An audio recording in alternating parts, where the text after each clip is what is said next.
اور دوسرا شخص فرمایا وہ آدمی قرآن کریم نے جو بیان کیا ہے وَذَكَرَ اللَّهَ كَثِيرًا، اللہ کا کثرت کے ساتھ ذکر کرنے والا، یہ چلتا ہے تو اللہ کو یاد کرتا ہے، بیٹھتا ہے تو اللہ کو یاد کرتا ہے، ہر وقت سوتا جاگتا اٹھتا بیٹھتا چلتا پھرتا اس کی زبان پہ اللہ کا ذکر جاری رہتا ہے، اتنا ذکر کرتا ہے، اتنا ذکر کرتا ہے کہ دنیا کی مصیبتیں، آزمائشیں، جھنجٹ یہ سارے کے سارے ہی بھول جاتا ہے۔ کیوں؟ قرآن کریم ہمیں بتاتا ہے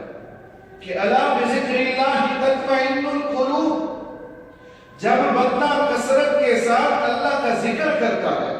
اللہ کی یاد کرتا ہے، اٹھتے بیٹھتے اللہ کا نام لیتا ہے، زبان اللہ کے ذکر سے معطر رہتی ہے،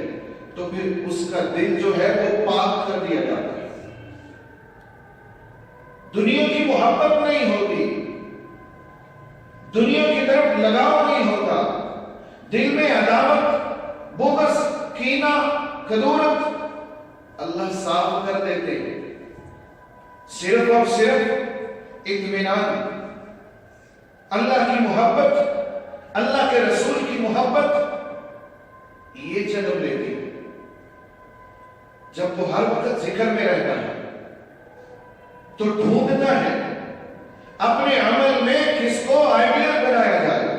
کس کو نمونہ بنایا جائے، کون سے طریقے پہ اپنے ذکر کو جاری رکھ سکوں۔ ایسے شخص کے لیے اللہ رب العزت فرماتے ہیں لَقَدْ كَانَ لَكُمْ فِي رَسُولِ اللَّهِ أُسْوَةٌ حَسَنَةٌ، یہ جو شخص ہم نے مبعوث کیا محمد الرسول اللہ صلی اللہ علیہ وسلم، یہ تمہارے لیے اسوہ حسنہ ہے، نمونہ ہے۔ کیوں میرے پیغمبر کی ہر بات کو، ہر عمل کو، ہر قول اور فعل کو نمونہ قرار دیا؟ اس لیے کہ قرآن کریم میں اللہ فرماتے ہیں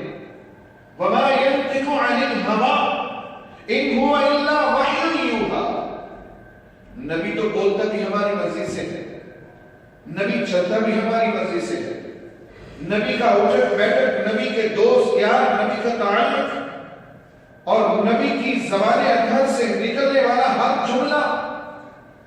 اللہ کہتے ہیں میری مرضی کے مطابق ہم وہی کرتے ہیں، جو ہم کروانا چاہ رہے ہیں وہی کر رہا ہے۔ اس لیے فرمایا لَقَدْ كَانَ لَكُمْ فِي رَسُولِ اللَّهِ أُسْوَةٌ حَسَنَةٌ، یہ محمد صلی اللہ علیہ وسلم، یہ نبی، یہ پیغمبر تمہارے لیے اسوہ حسنہ ہے، نمونہ ہے، انسانیت کو ڈائل کے طور پہ، آئیڈیل کے طور پہ عطا کر دیا گیا۔ فرمایا کامیاب ہونا ہے، عزت پانی ہے، مقام پانا ہے، دنیا میں آخرت میں سرخرو ہونا ہے، تو پھر اس آئیڈیل کو اپنا لو، اس نمونے کو اپنا لو، اپنی چال ڈھال تراش خراش، اپنے لباس، اپنے گھر کا ماحول، اپنے گلی محلے کا ماحول، برادری خاندان کا ماحول،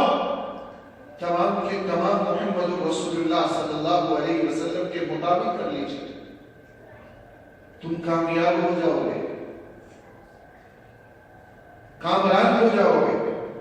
دنیا میں عزت پا جاؤ گے، کل قیامت کے دن اللہ کے مقرب اور محبوب بنا کر اللہ کے عرش کے نیچے کھڑے کر دیے جاؤ گے، جنت میں جاؤ گے، اللہ کے نوری ملائکہ